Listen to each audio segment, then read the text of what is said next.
Olá, meus amigos, tudo bem? Espero que todos aí estejam bem. Pessoal, eu me chamo Tenente Antônio Nutielli, atualmente estou lotado aí na Academia de Polícia Militar, mais precisamente na Escola de Formação de Soldados, e sou professor aqui na academia dessa parte de processos administrativos. Vamos lá, qual que é o objetivo aqui dessa nossa série? Essa nossa série que nós vamos falar dela, que vai ser de PCD, vai ser de SAD, vai ser de PAD e vai ser de PADs. Nessa nossa primeira aula aqui, desse nosso conjunto, a gente vai falar sobre o PCD. Para quem que ele é destinado? Esse nosso conjunto de revisão, vou chamar assim, ele é destinado para o encarregado. Aqui nós não temos o objetivo de ser um cursinho, de você pegar o cantinho ali do artigo, decorar, até porque você é encarregado, você tem acesso ao mapa. Então, a partir do momento que você pega o mapa ali, o mapa, a Lei 14.310, você pega os ofícios circulares, você pega as instruções da corregedoria, ela vai facilitar para que você tenha o acesso às formas, né? E como que é feito a parte desse processo.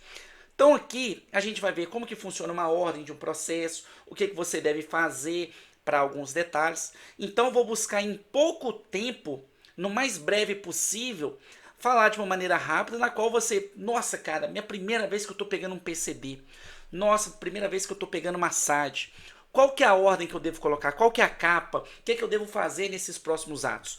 Esse vídeo aqui é destinado para você. Então vamos começar, vamos ser rápido aqui, até para não delongar muito o nosso tempo, né? Então vamos lá. Primeira coisa que a gente fala aqui, igual eu já falei, né? Ela é destinada para vocês encarregados, tá? Então você tá com dúvida ali, pô, qual ordem que eu vou seguir? Você vai ficar com o mapa do lado, você vai dar uma olhadinha ali, lembrando que isso aqui não é destinado para EAP, não é destinado para concurso interno, ela é destinada para você que possa situar ali naquela parte de encarregado. Aí vem um primeiro detalhe que a gente fala, poxa, às vezes você é encarregado ali, você nunca pegou um processo, né? Você tem o seu primeiro contato, às vezes você fica muito tempo sem mexer com o processo. Aí a primeira coisa que você fala é o seguinte, você liga pro colega, fala, oh, me manda um modelo aí. Você liga pro outro colega, manda um modelo, e quando você olha assim, você fala, nossa, cada um adota de um jeito. Vamos lá, a Polícia Militar, ela tem um manual de elaboração e gestão de documentos que trata sobre as formas que os documentos são produzidos na PM. Hoje ele foi atrelado, né, a uma nova mudança do manual de identidade visual, que a gente vai falar dele também, mas em tese os modelos eles não são rígidos. Nós temos um princípio que é adotado dentro do próprio mapa, lá no artigo 2º, que é o princípio da informalidade. Muito embora, se você deixar de adotar ali uma forminha ali, ele não vai ser declarado nulo esse processo, mas o mapa traz para a gente os modelos referenciais para que a gente tenha uma base. Imagina nós com 853 municípios, cada município adotando modelo. Fica complicado, né? Não torna uníssono a nossa forma de adotar dentro do processo. Só lembrando que ele sendo informal, ele não vai trazer uma nulidade, mas a gente tem que ter um cuidado com esse processo, tá?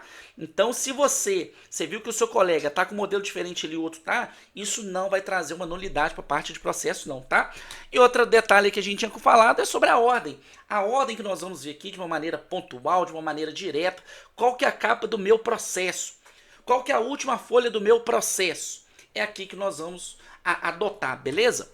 Um detalhe que interessante a gente já traçar aqui, que recentemente aí nesse ano mesmo de 2025, a Polícia Militar atualizou o manual de identidade visual. Essa logomarca aqui, né, ela não existe mais. Passou-se a ser adotada este novo modelo de identidade visual. Então, se você está fazendo processo ainda hoje aí, a partir aí, estamos fazendo esse vídeo aqui em setembro, mas se você pega aí já documento que tem esse cabeçalho aqui, pessoal, ele já está errado, beleza? Ah, vai trazer nulidade? Não, mas poxa, a Polícia Militar lá na página principal já trouxe pra gente o manual de identidade visual e trouxe lá um drive com vários arquivos para poder auxiliar os militares, beleza? Vamos lá, igual o cabeçalho, se você tá lá, né, você utiliza lá esse cabeçalho aqui, meu amigo, tá errado, usa esse cabeçalho, mas não, o cabeçalho ele foi atualizado, ele agora utiliza dessa forma aqui, com alinhamento à esquerda, então aqui ó, nós temos um alinhamento à esquerda, ele não é mais centralizado, tá? E ele é colocado aí tanto a logomarca da instituição, a Polícia Militar e a unidade aí que está sendo encarregado desse processo, beleza? Então, ó, só voltando aqui, ó.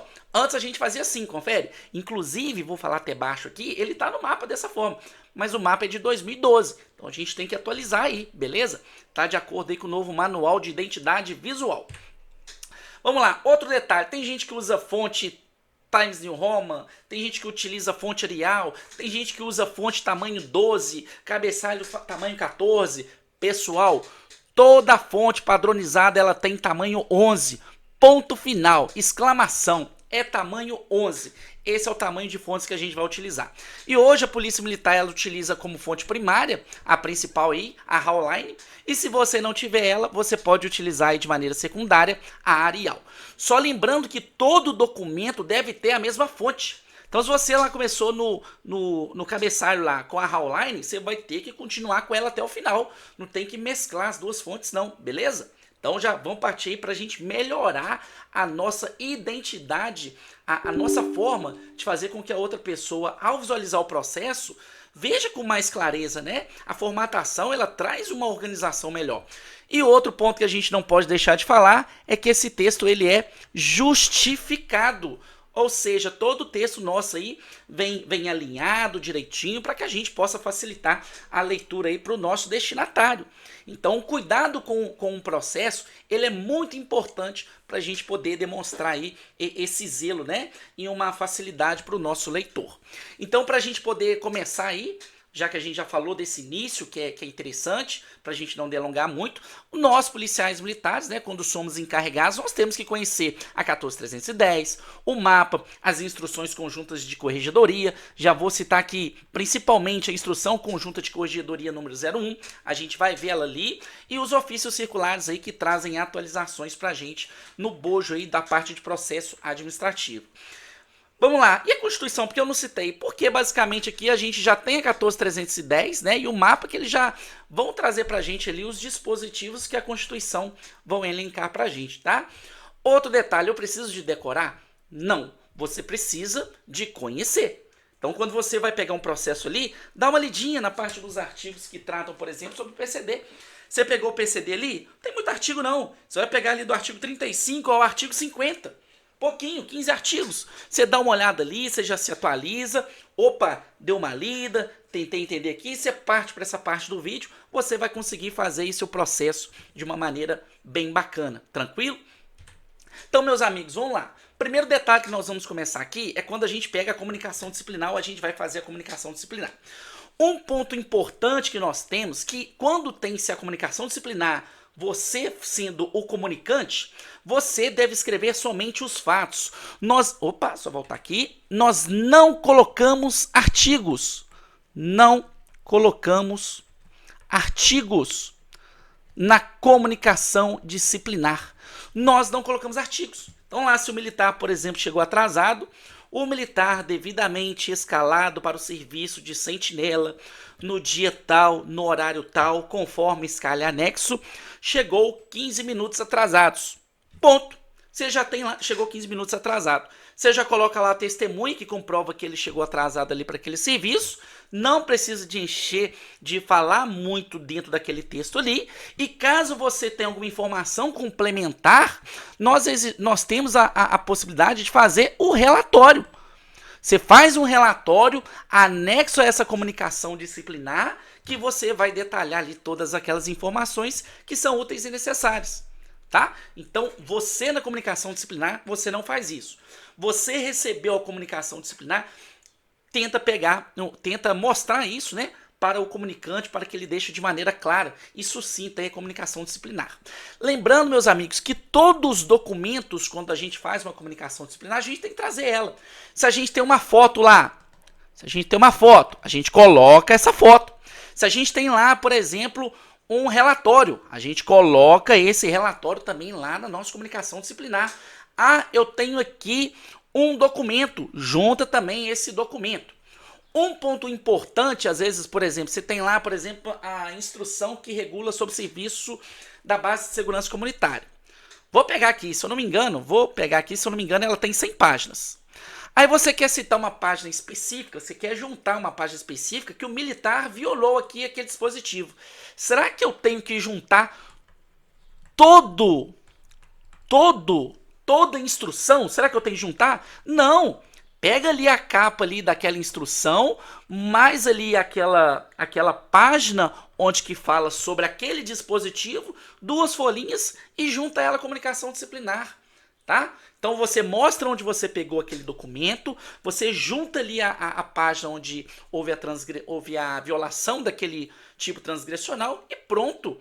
Vamos ser práticos, vamos ser eficientes na nossa produção de comunicação disciplinar, beleza? Então aqui que a gente tem para poder trazer essa nossa parte aqui. Beleza? Então quando a gente fala isso aqui, a gente consegue trazer essa parte bem completinha.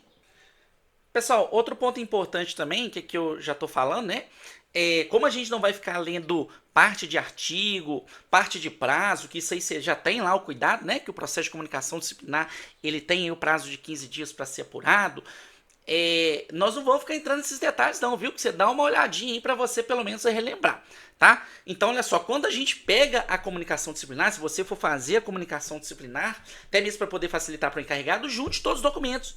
Tem documento, às vezes, que a gente não vai conseguir na hora? Tem documento que a gente não vai conseguir na hora. O encarregado vai lá e junta. Mas isso muda todo o contexto na hora da gente apurar o processo de comunicação disciplinar, beleza? Porque esse processo de comunicação disciplinar ele pode advir de uma comunicação disciplinar mesmo, ou pode vir através de um relatório, que ali para poder apurar de uma maneira mais sucinta, mais breve, colocando ali, mantendo o contraditório e ampla defesa para aquela pessoa, a gente vai conseguir fazer esse processo de uma maneira bem clara. Beleza? Então vamos lá para a gente poder, só para a gente poder falar aqui sobre um ponto importante. Quando a gente vai falar sobre a ordem do processo, encarregado às vezes fica na dúvida, né? Você também, o que você faz? Ô meu amigo, ô minha amiga, como é que eu coloco aqui, qual que é a capa desse processo? O que eu tenho que fazer aqui? Você fica com essa dúvida na hora que você vai pegar um PCD, né? É natural. Então vamos começar aqui para a gente já facilitar a ordem do processo. Então vamos aqui, ó, vamos escrever aqui, deixa eu mudar a cor aqui da nossa caneta, não, tá vermelha já. Vamos lá, então o que a gente começa? O que a gente tem na capa aí? A gente tem o despacho. Então a gente começa ali na capa do nosso processo com o despacho. Logo depois do despacho, a gente tem a comunicação disciplinar, mais os documentos que acompanham. Que documentos são esses? A gente já falou ali do relatório. Se tiver o relatório, a gente coloca. Se a gente tem uma escala ali, a gente coloca. Se a gente tem imagem, se a gente tem vídeo, a gente coloca. Então a gente vem lá e coloca todos esses documentos que acompanham a comunicação disciplinar. O comunicante ele tem que ficar atento a essa documentação, beleza? Então a nossa capa ali da nossa pastinha, se tiver pasta, a gente tem ela, né? O nosso despacho, logo depois comunicação disciplinar, mais documentos que acompanham.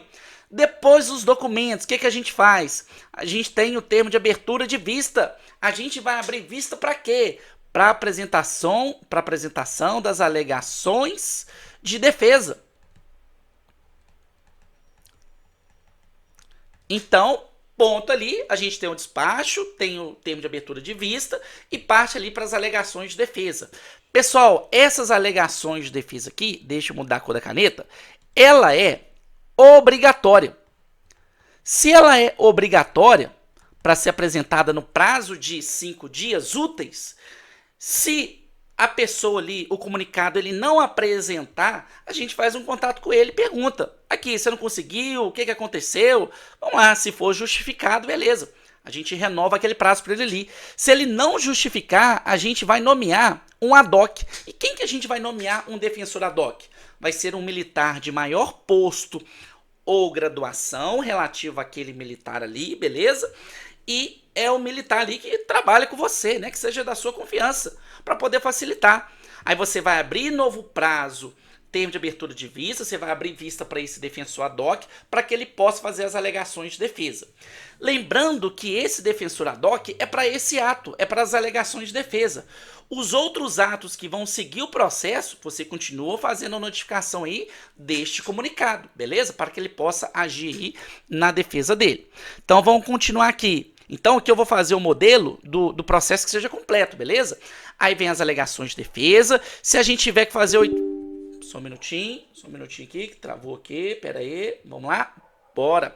Se a gente então tiver aqui, por exemplo, testemunhas para ouvir, nós vamos fazer as oitivas de testemunha de acusação, Primeiro a gente faz a oitiva da testemunha de acusação, tá? Ou testemunha do processo. O que é essa testemunha de acusação? É aquela que o próprio encarregado do processo junta, tá? Quer dizer que ele somente vai acusar? Não, ele vai trazer a verdade ali para o processo. Se for favorável à defesa, que seja, beleza? Ela não precisa só de acusar, não. Às vezes a pessoa tem dúvida relativa a isso. Pessoa não, o encarregado, né? Depois a gente faz a oitiva da testemunha de defesa. Testemunha de defesa. Se a gente tiver provas para a gente juntar, a gente junta essas provas aí para ficar de maneira organizada. Logo depois, a gente faz o interrogatório, se for necessário. Se for necessário ouvir lá o comunicado, pô, eu preciso de esclarecer aquela informação ali que não está clara. Eu vou fazer a oitiva dele, vou fazer ela lá no final, beleza? Já vou até colocar um ponto importante aqui, ó, que é o ofício circular 1067 de 2023. Ofício circular 1067 da Corregedoria. Então a gente vai ouvir ele lá no final. Então é só se a gente tiver essa necessidade aí, beleza? De esclarecer alguns pontos. Mas isso a gente faz com bojo e aplicação do artigo 50 do mapa, em que a gente aplica subsidiariamente as informações da SAD dentro do PCD, beleza? Então aquilo que o PCD não tem, a gente pode aplicar ali na esfera da própria SAD, que é o que o código, que é o que o mapa traz pra gente, beleza? Então a gente fez o interrogatório, logo depois a gente abre vista, termo de abertura de vista para apresentação da rede final. Ele tem a apresentação da rede final, que também é no prazo de 5 dias e ela também é obrigatória. Se ela não for obrigatória, a gente tem que nomear um defensor ad hoc para aquele ato ali, beleza? Feito isso, então, apresentou, a gente parte para o relatório. E logo depois a gente parte para o ofício de encaminhamento.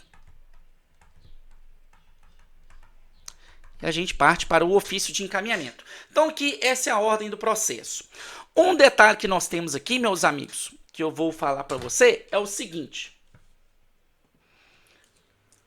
Vamos lá. É o seguinte. Às vezes a gente tem ali aquela pessoa que fez a comunicação disciplinar. Será que eu posso fazer a oitiva daquela pessoa que fez a comunicação disciplinar? Claro que eu posso fazer a oitiva dele. Se eu for fazer a oitiva dele, eu vou ouvir ele como testemunha de acusação.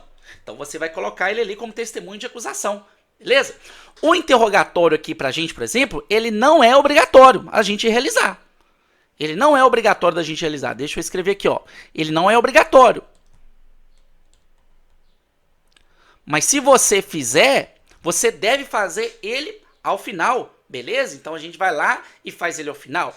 Se eu não tiver testemunho de acusação, eu já vou partir, claro, para testemunho de defesa, beleza? Então aqui você pegando, isso aqui é mais ou menos a ordem completa que a gente tem dentro de um processo de comunicação disciplinar.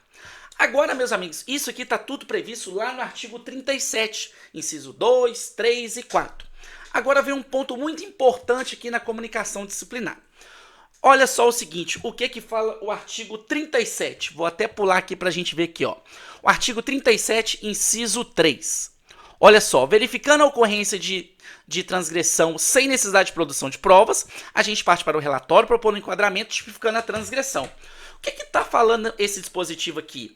Se a gente já tiver todo o conjunto probatório aqui suficiente, ó, esse conjunto aqui, a gente não precisa de fazer esse conjunto de provas aqui, a gente já parte direto para o relatório e ofício de encaminhamento. Como que vai ficar aqui, ó? Deixa eu apagar aqui para vocês verem aqui. Então, olha aqui, essa é a parte completa. A gente fez as alegações de defesa, não precisou ouvir testemunho de acusação, vamos apagar aqui, não precisou ouvir testemunho de defesa, não tem provas para juntar. Olha a importância do comunicante juntar provas lá no momento oportuno, ó, na documentação que acompanha. Se juntou aqui, eu não preciso de juntar mais provas aqui. Se eu não tiver interrogatório aqui, eu não faço esse interrogatório, beleza? Não faço ele. Não tenho termo de abertura de vista. Rede final e parto para o relatório. Então, olha só o que está falando para a gente o artigo 37. Vamos lá de novo, ó, artigo 37, inciso 3. Se eu já tiver todo o conjunto de prova, aqui no meu PCD, se eu tenho lá o despacho, comunicação disciplinar, documentos que acompanham, a TAV, as alegações de defesa, já fez tudo e eu não preciso de fazer mais nada, eu vou partir para o relatório. Eu não tenho que ficar enchendo linguiça aqui no processo, inventando coisa para fazer, não. Mas é o seguinte, se eu juntar qualquer documento, eu tenho que fazer o quê? Eu tenho que partir para a head final, termo de abertura de vista para a head final. Então, se eu juntar aqui, juntei, por exemplo, uma folha de escala, não tem jeito. Se eu juntei uma folha de escala aqui depois das alegações de defesa, eu tenho que abrir o termo de abertura de vista para apresentação de defesa final. Deixa eu escrever aqui para quem estiver voando. Deixa eu mudar a cor da caneta. Eu tenho que ter aqui, ó, o termo de abertura de vista para a defesa final, para que ele apresente as razões de escrita de defesa final. E eu parto para o relatório. Se eu juntar qualquer prova depois das alegações de defesa. Beleza? Então eu tenho isso para poder fazer. Então o processo de comunicação disciplinar, ele é um processo simples. E vocês vão ver quando a gente seguir a nossa série aqui, que tanto a SAD quanto o PAD, que muito embora tenha umas diferençazinhas ou outras, mas ele segue essa regra aí mais ou menos, né? Vocês vão ver que não foge muito dessa ordem típica que a gente tem para o PCD aí não, beleza? Então isso aqui que a gente falou de ordem de processo é para poder facilitar essa leitura sua. Então quando você lê lá o artigo 37, você já consegue ver, né? Então o artigo 37, se a gente tem lá a causa de justificativa, o que a gente já parte aqui? A gente já parte para o relatório. Se a gente tem necessidade de produção de provas, a gente faz a produção de provas e segue aquela nossa ordem do processo ali, beleza? De maneira bem simples. Um ponto importante que eu quero deixar aqui para a gente poder finalizar, olha só, estou tentando fazer aqui em pouco tempo. Tem mais ou menos aí 20 minutos de rememorar, né? Você rememorar aí a parte aí do PCD. No relatório, pessoal, a gente tem duas formas de fazer as alegações de defesa. A gente pode fazê-la direto, atacando os pontos. Esse aqui é um modelo de trabalho que eu passei para o CEFS, que eles fizeram. E a outra forma que a gente tem de fazer é tabelinha, onde ele faz a alegação de defesa, onde a gente posiciona e o que traça aí de importante numa tabelinha para poder facilitar. Então, você pode adotar aí de qualquer maneira, que o próprio mapa ele prevê para a gente aí, beleza? Pessoal, então só complementando aqui a nossa parte da aula, eu tinha comentado aí a respeito da instrução conjunta de corregedoria, né? Olha só, eu estou criando um drive que é para poder colocar nesses vídeos aí e eu sempre vou atualizando. Então o link do drive vai ser único, então quando você acessar aqui na parte do YouTube, você já vai conseguir visualizar alguns documentos que a gente tiver. Então olha só, aqui vou na instrução conjunta de corregedoria, por exemplo, na instrução conjunta de corregedoria número 01, ele traz para a gente aqui a descrição das transgressões de natureza grave, média e leve. Então vou lá, por exemplo, na média, que está lá na página 13.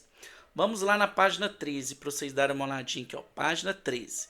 Então imagine que você pegou uma comunicação disciplinar sobre um caso de desídia. Então lá no artigo 6º,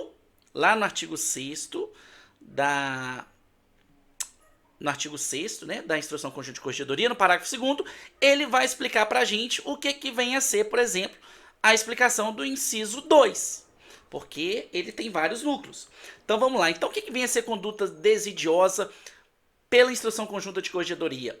Olha só, a desídia, ela possui múltiplos significados, dentre eles preguiça, desleixo, inércia, descaso, incúria, desatenção, negligência e por aí vai. Então a própria instrução da corregedoria, ela vem explicando para a gente o que vem a ser cada ponto. Então você, no seu relatório, para você contar, é necessário, vou nem contar que é necessário, é interessante você justificar, nem que seja por parte de uma doutrina. Nós temos aí algumas doutrinas que especificam para a gente a Lei 14.310 e temos a instrução conjunta de corregedoria, onde explica para a gente, né? Igual, por exemplo, o que vem a ser desconhecimento da missão. Tá lá, ó, caracteriza pela falta de informações por parte do militar acerca da tarefa que lhe foi incumbida e de qual deveria interar-se para o fiel e efetivo cumprimento. Então a própria instrução de corregedoria, que ela já traz para a gente várias coisas. Tá lá, por exemplo, a outra transgressão disciplinar, assumir o compromisso em nome da IME ou representá-la indevidamente. Então aqui também já vem a explicação de cada item. Então se você não conhecia a instrução de corregedoria, é interessante você ir conhecer ela aí, Bacana? Para a gente poder deixar aí bem completo aí o nosso relatório do processo de comunicação disciplinar, beleza? Então eu espero que tenha sido claro nessas informações iniciais aí. Lembrando que você dá uma olhadinha ali na parte de PCD, dá uma olhadinha no mapa, parte para a aula, meu amigo. Seu processo vai ser muito bem conduzido aí com você tendo encarregado, viu?